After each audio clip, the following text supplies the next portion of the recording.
Well, that's the cover of the picture, The Bad Touch, Lillian B. Kelle. Good morning. Good morning, Brian. Welcome to the show. Thank you. Why the bad touch?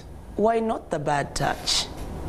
Well, really because there's a gap and a vacuum concerning this very sensitive topic in our society today. They teach us everything but this. And yet it's high time that we recognize that this is a prevalent issue in our society, around the world, and it's high time we address this issue in a way that children can grasp it. Because the people who are violating your children do not have any regard for their age.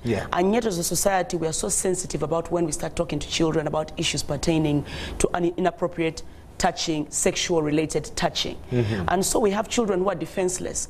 And so the predator is taking advantage of that ignorance to take advantage of your children. So what I'm trying to say out as loud as I can is the pedophile does not care the age your child is. Why are you then still hesitant to meet them toe to toe? Are you absolutely, you seem to absolutely, well, relegate parents to the position that they have absolutely failed to protect their children. Their children do not have any information about what a bad touch is and how to prevent it. Well, if the majority is not doing what they're supposed to do, then we have failed. Because it doesn't help that only 2 out of every 10 parents take the initiative to teach their children about this. What about the other 80% or the other 8%? So that's the issue that I'm trying to see. And the issue that in researching this book, when I spoke to parents, was their issue was, well, I don't know the language to use. How can I simplify this for my 3-year-old? Because children as young as 6 months are being molested and defiled and raped. But obviously they don't understand. Those can't do anything. Yes, but I'm talking to that child who is learning ABC nursery, who is sitting long enough to be able to listen to a story that Jaja or Mommy or so on. So if you can verbalize and tell the story of the hare and the monkey to a child, then you can tell this story to a child now. We ingrain that, we take them to church. You know, there are children as young as 3 or 4 years old reciting the Quran, you know, reciting and all that. Why are we not then teaching them this so we can ingrain and embed this in their mindset that they grow up like think about this as second nature? So that's why I went so young. Well, looking at, you know, some of the let me just, I see lots of pictures. Is this book targeting children? Yes. Is it for children? Is this for children to read? If you can have that there, very, very colored picture, very colorful. I also, you know, some of us who don't read a lot want to read this book because they have pictures now. So. Exactly. Well, that was deliberate. Children are very visual. So it's one thing to tell them the story and them to hear your voice, but to see the picture. I remember as a child liking pictures that, I mean, little books that had pictures more than the ones that were just all you know, words and things like that. So that's why I got the help of a very talented young man, Peter Kelle, to draw all those very colorful pictures for us. And from and you know, we had a group of young children actually review this book, and they liked that it was so colorful. But it also helps to soften an otherwise dark, you know, subject and make it seem bright and airy. So I think it's very important at that age for children to be able to relate the pictures, because pictures tend to stay in the memory more than words do. Right. Are parents supposed to read this book to out their children? To answer, yes, it helps that they read it aloud, but it's not necessary, because this age group, this particular topic affects children, you know, up to 10, 9, 12-year-olds. I've had 13-year-olds read this book by themselves. The reason we said read aloud to your children is for the younger ones. When a child hears a message in your voice as a parent, it reaffirms it in a way. But to answer your first question, you asked, who's this book targeting? It's targeting everyone. I've written this book for parents, teachers as a resource, because me and you, Brian, I can guarantee if I asked you right now, how many forms of child defilements and molestation can you name off your head? How many would you probably be able to name? Well, defilement and rape, that's all. That's it. There are probably 7 other options. Exposing your privates to a child is a form of sexual abuse in itself. Using vulgar language around a child is a form of sexual abuse. You know, soliciting sex from a child. So they're all different kinds of things. So what we do is we let parents and teachers know that, listen, there are things that you know, but you don't really know. Here they are. And then there are things that you need to know and constantly remember and never forget. Here they are. So this book targets the guardian, the parent, the teacher, you know, the adult in the situation, as well as the child. So that at the end of the day, there's really something for everybody. The child is learning the lesson, but the adult is being reminded of the things they need to be telling the child, so that all around there's a, you know, a perfect ending. I was having a conversation with a couple of friends, and we were arguing about showering naked with your child, and I told him, you know, that is absolutely wrong. The child must know that this is the bathroom, and mommy goes there alone, daddy goes there alone. You go there, okay, until the time when you're mature to shower alone. That's it. That's where you should stop. I agree with you. Do we expose our own children to the mild sexual violence at home? I agree with you. When they see a naked teacher, they are like, oh, it's exactly. normal. Daddy also is naked at home. I agree with you 100%. We must set limits. Now, when they're 6 months old and you're in the bathroom with them, I remember my child at 6 months old, I had to take a shower then because I had no time for myself. That's a different thing. But the moment they started to recognize these things, you give them a sense of privacy from a young age. Then they know that they have to maintain that in every situation. My 12-year-old, even when we go to try clothes at the store, will not try his clothes with me present. Because he's now had that sense of, mommy, I'm grown now, this is mine. So I encourage parents to start doing these things from a very young age. It's just, it's repetition for children. You know, monkey see, monkey do. Keep doing it over and over and over until you know I love Pablo. that cartoon, by the way, so. Yeah, I'm sure you do. Well, if you're a parent, you can, well, try and open up the phone lines for some time. You can call in and tell us what you're doing to make sure you guard your child. You protect your child against this kind of violence. It's a very good read. And Lillian, as the tradition is, you have to read something for us from the book. I don't know what page you are Page 8. reading. Let's do page 8. Page 8. Because that's when the story really begins. In the beginning, Tamo and Tito, who are the main characters, are talking to mommy about, you know, they talk every evening about different topics. But on this particular day, they have decided to talk about the bad touch, or mommy rather has decided she's going to tell him about the bad touch.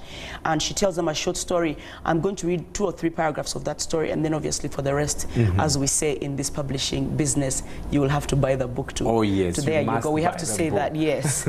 So let me know when you're ready now. All right, I think, wait, is that the one with the... Page 8 where the big portly old man?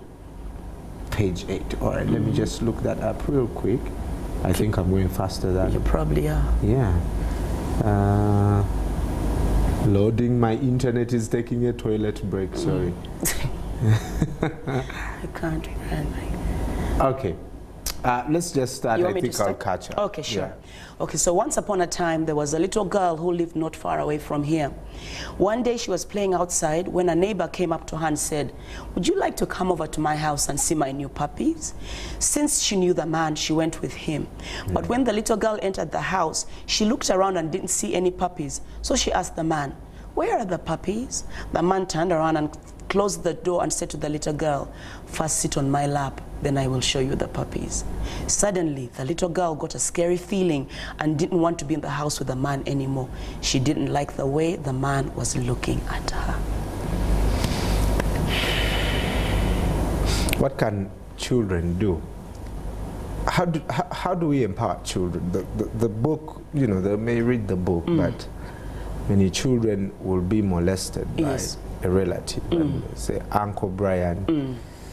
If I report, we first have to teach them to recognize it. We have to teach children first of all to recognize it, because pedophiles are cunning. These are predators. They sit in prey and wait, but they're also groomers. They court your children like you would a woman. You know, first come and let's go and buy candy. Tomorrow let's go and do this and this. No, you come, let me help you bathe. No, let's bathe together. It's a gradual process that oftentimes when the actual process of act of molestation begins, the lines are so blurred, the child is 10 miles down the road. Yeah. You know, it has crossed the line of inhibition now. So we have to first of all teach children to recognize what is bad touching. Give them as many examples as we can, and in the book we have told them that, hey, first of all, don't ever put yourself as a child in a position with somebody when your parents don't know where you are. That's basic ABC of stranger danger sort of information. Don't ever leave the house without telling us. So we have to reinforce those things. But then again, these secret touching games, You know, you touch me here, I'll touch you there, and that's our secret. Let's be quiet. No secrets. The games that children play. Even the games that children play, usually you find they play them with older children. You know, unfortunately, molestation it's like a tidal wave. Often young children who have been molested will turn around and start molesting other children as well. So we don't just guard these children against adults, because that's not just the issue. Even older children or other children who are being molested in their homes sometimes will come to school and molest other children. So we have to let them know inappropriate touching from anybody is wrong. And we list them.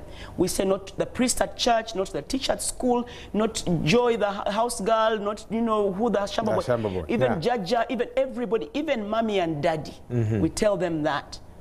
Even although it's always a more difficult situation, but we have to let them know there's always somebody you can go and tell if daddy is doing so. If daddy is going to tell mommy, if mommy did tell daddy, you know, let them know that there is no limit. Bad touching is bad touching across the board. So A, teach them to recognize it. What is it?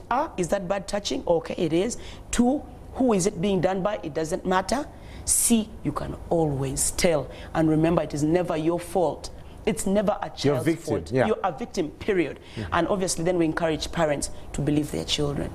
By the time a child comes and tells you something like that, unless they have an imagination as active as I don't know what all, at 3 years old, something is happening. Do parents understand that, you know, a child can never lie? They have to. They have to. You know? I would rather believe my child even if they were lying in such a situation than not. You understand that? I would rather believe them than not. Blaming a victim is the worst thing that you can do to them. It traumatizes them worse than the abuse that they went through.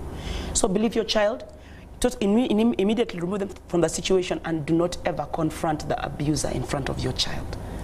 Because children have a tendency to make everything their fault. Now, if I hadn't told, Uncle Brian would not have been killed or stoned in the street or whatever, you know. True. So make sure you isolate them from the situation and then deal with it separately, apart from them.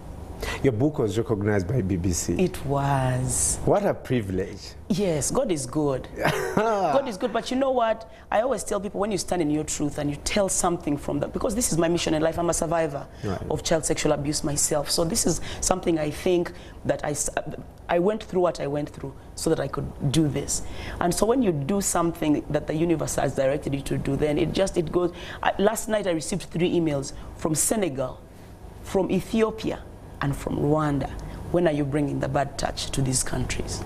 So this for me is just the beginning. I had to do it here. This is home first. You know, we have to do it the home thing. But I'm planning to take this book further than the borders of this country, and we want to translate into as many languages as we can. Starting here in Uganda, of course, we're going to do that in the 4 basic groups of languages, and then we'll go on and on and go as far as I can go. All right, let's take some phone calls. The number is on your screen, 0414-563-462. Lillian B, Kelle. Kelle. The bad touch. Good morning. Good morning. All right, we'll just wait for... If you're calling us, please step away from your TV. We'll be getting lots of feedback here. Lillian, for those who need to read this, I don't want us to give away a lot, because people must go and buy this book. People must go and buy this book. Get this information. Where is it available, and how much is it? I restock Booklex carries the book, and Book Point at the Village Mall in Bugolobi carries the book as well, and I know they're going to take it to another of their branches. I think they're at the Cashier Mall now. Yes, it's 20,000 shillings. Only? Only. And the reason That's cheap. Let me cut that. Good morning. Oh, sorry. Sorry we didn't get you. Yes, 20,000 shillings. 20,000 shillings. That's cheap. Yes. And it hurts my heart when people pass over an opportunity to invest in their children's security like this. You invest in your children's security. You can put alarms in your house as many times as you want, but the predator that you fear is already in your home. Yes. Statistics show that 98% of children are molested by family members, people that are known to them. So when you give this book to your child, and this child is reading this book every night as a bedtime story, when that maid or houseboy who is supposed to bathe that child goes further between their legs than they're supposed to, you know, and so on and so forth, now the child recognizes it. So you're really, this is an alarm, this is security. Yesterday we were... Hey, sorry, good morning. Brian. Yes. That is so nice. I like that woman. When we were even abused, we big. Where are you calling from, Nyabo? I'm calling from Zana. I'm Rachel. Yes, Rachel. We were abused even when we were young. Thank you, woman.